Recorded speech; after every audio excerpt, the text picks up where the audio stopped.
गुजरात के मोरबी ब्रिज का क्या है मोदी कनेक्शन। 143 साल बाद एक बार फिर से वैसा ही मौत, वैसा ही तांडव। बीजेपी, कांग्रेस, केजरीवाल, किसके इशारे पर खोला गया था मोरबी का ब्रिज?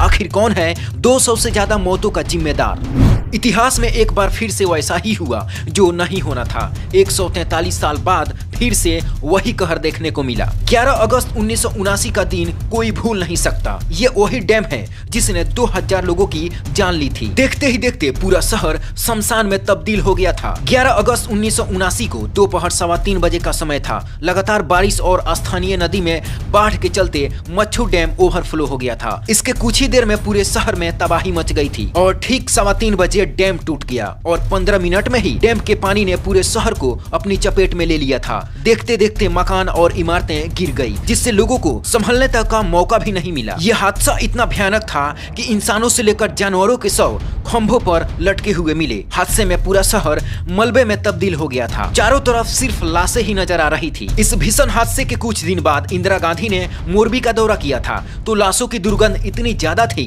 कि उनको नाक पर रुमाल रखनी पड़ी थी। उस समय मोरबी का दौरा करने वाले नेता और राहत एवं बचाव कार्य में लगे लोग भी बीमारी का शिकार हो गए थे। इस घटना के बाद पीएम मोदी ने राहुल गांधी के भारत जोड़ो यात्रा पर निशाना साधते हुए कहा कि ये वही राहुल गांधी हैं जिनकी दादी इंदिरा गांधी अपने मुंह पर रुमाल डाले दुर्गंध और गंदगी से बच रही थी, जबकि संघ के कार्यकर्ता कीचड़ और गंदगी में घुसकर सेवा भाव से काम कर रहे थे। लोगों को सिर्फ जोड़ने से नहीं होता बल्कि जुड़े रहने से होता है। इस पर राहुल गांधी ने कहा कि जल्दबाजी में भाजपा ने पुल को लोगों के लिए जल्दी खोल दिया। अगर भाजपा जल्दी इस पुल को नहीं खोलती तो इतना बड़ा हादसा नहीं होता। दरअसल बात यह है कि गुजरात में बहुत ही जल्द चुनाव होने वाला है और सभी पार्टियां अरविंद केजरीवाल, कांग्रेस, बीजेपी सब एक दूसरे पर आरोप लगाते हुए अपना उल्लू सीधा करना चाहते हैं। लेकिन चलिए मैं आपको बताता हूं कि इस हादसे का असली वजह क्या है। मोरबी ब्रिज रिनोवेशन के लिए 6 महीनों से बंद था। इसे 25 अक्टूबर को ही दिवाली के मौके पर खोला गया था।